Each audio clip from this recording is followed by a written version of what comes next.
आवाज आ रही है मेरी? हाँ। हेलो फ्रेंड्स, आपकी लाइफ में जो कुछ हो रहा है वह इसलिए हो रहा है वह कि वह आपकी किस्मत है। अगर आप यह सोच रहे हैं तो बिल्कुल ही गलत सोच रहे हैं। जाने अनजाने में आप जो कुछ कर रहे हैं वह आपकी चॉइस पर डिपेंड करता है। उसके लिए आप स्वयं ही जिम्मेदार हैं।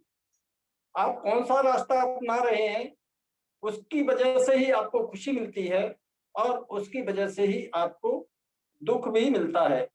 जाने अनजाने में आप अपने लिए खुशी चूज करते हैं या दुख चूज करते हैं या फेलर चूज करते हैं, वो केवल आपकी चॉइस की वजह से ही होता है। लाइफ के हर पल में आपके पास सिचुएशंस होती हैं और आपके पास अपॉर्चुनिटी भी होती है। यह आप पर निर्भर करता है कि आप किसे चूज करना चाहते हैं और उसी चॉइस की वजह से आपको खुशी भी मिलती है। और अगर आपकी चॉइस रॉन्ग चॉइस है तो उसकी वजह से आपको सैडनेस भी मिलती है और अगर चॉइस आपकी नेगेटिव है तो उसकी वजह से आपको फेलियर भी मिलता है। जी हाँ, आज हम बात कर रहे हैं प्रोएक्टिव होने की। यानी प्रोएक्टिव होने का मतलब है कि अपने लाइफ के लिए हम स्वयं ही जिम्मेदार होते हैं। हमें रेस्पॉन्सिबल बनना है। इसके विपरीत कुछ लोग ऐसे होते हैं जो रिएक्टिव होते हैं। वो सिचुएशंस और परिस्थितियों के ऊपर निर्भर रहते हैं। जैसे मौसम बहुत अच्छा है तो उसके अनुसार वो खुश रहते हैं। अगर मौसम चेंज हो गया तो उनका व्यवहार भी चेंज हो जाता है और वो उसी के अनुसार अपने को ढाल लेते हैं और दुखी भी रहते हैं। रिएक्टिव लोग ऐसे लोग होते हैं जो कि रिएक्टिव होते हैं, जो सिचुएशंस को देख के रिएक्ट करते रहते हैं और कोई एक्शन नहीं लेते। रिएक्टिव लोग हमेशा अपने हालात और किस्मत को ही दोष देते रहते हैं। अरे आज सर्दी है, मैं बाहर नहीं निकल सकता, मैं वहां नहीं जा सकता। अरे आज जो है बहुत गर्मी है, इतनी गर्मी पड़ रही है, मैं कैसे जाऊंगा, मैं ऐसा हूँ, मैं वैसा हूँ, परिस्थिति ऐसी है, ठंड पड़ रही है।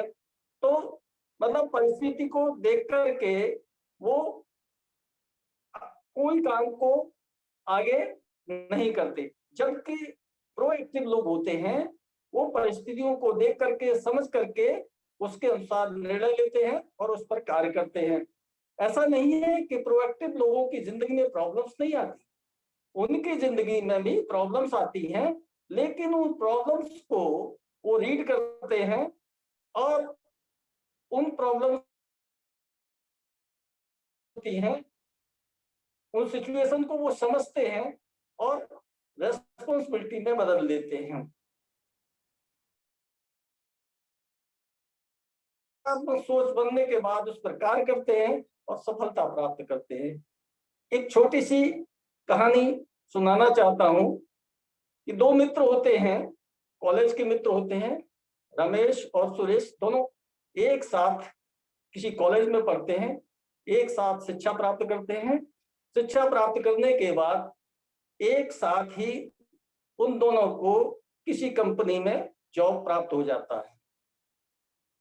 जॉब प्राप्त होता है तो बॉस, उनके बॉस दोनों को बुला करके एक टॉपिक देते हैं कि भाई इस टॉपिक पर आपको प्रेजेंटेशन तैयार करना है और क्लाइंट्स के लिए इस प्रेजेंटेशन को तैयार करके उस पर कार्य करना है। दोनों मित्र रमेश और सुरेश कड़ी मेहनत करते हैं और अपने अपने अनुसार टॉपिक्स तैयार करते हैं, किंतु प्रेजेंटेशन होने से एक दिन पहले ही बॉस उनको दोनों को बुलाते हैं और कहते हैं कि भाई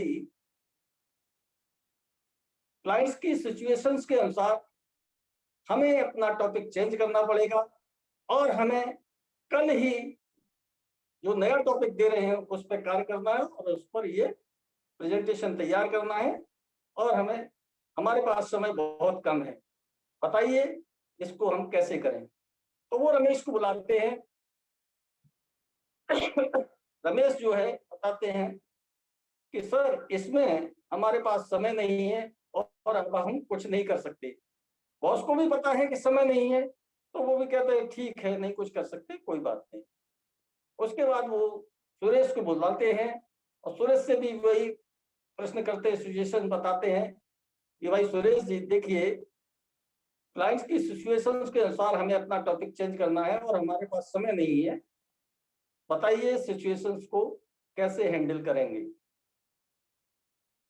सुरेश भी जानता है कि वास्तव में समय कम है और बॉस भी जानते हैं कि समय कम है, इतने कम समय में कुछ हो नहीं सकता। किंतु सुरेश के दिमाग में एकदम जो है बात आती है और वो तुरंत बॉस से कहता है कि बॉस, हमें मालूम है कि हमारे पास समय बहुत कम है, किंतु अगर मुझे 2 लोगों की और एक टीम दे दी जाए तो इतने बहुत कम समय में हम कुछ तो कर सकते हैं और इस टॉपिक के अनुसार हमें इस काम को कर सकते हैं और नया प्रेजेंटेशन तैयार कर सकते हैं। और कुछ न करने से तो ठीक ही होगा कि हम कुछ करके इस प्रेजेंटेशन को क्लाइंट्स के लिए तैयार करें और इसको अप्लाई करें। बॉस की बात एकदम समझ में आ जाती है और बॉस कहता है बिल्कुल ठीक है, कम से कम एक सिचुएशन का सॉल्यूशन तो निकला। तो अगर बॉस की जगह आप लोग हों तो किसको प्रमोट करेंगे? निश्चय ही सुरेश को, क्योंकि सुरेश ने सोच को आगे बढ़ाया और सोच के उस प्रॉब्लम और उस सिचुएशंस का सॉल्यूशन निकाला। यानी कि यहाँ पर सुरेश जो है वो प्रोएक्टिव है। तो प्रोएक्टिव लोग हमेशा सिचुएशंस का सॉल्यूशन निकालते हैं। उनके माइंड में ये रहता है कि इस सिचुएशन से हम कैसे निपटेंगे और कैसे आगे बढ़ेंगे। और परिस्थितियां तो आती रहती हैं, समय के अनुसार परिस्थितियां चेंज भी होती हैं। सब तो इन परिस्थितियों से सफलता प्राप्त करने के लिए हमें प्रोएक्टिव होना पड़ेगा और सफल लोग जो होते हैं वो प्रोएक्टिव ही होते हैं। धन्यवाद।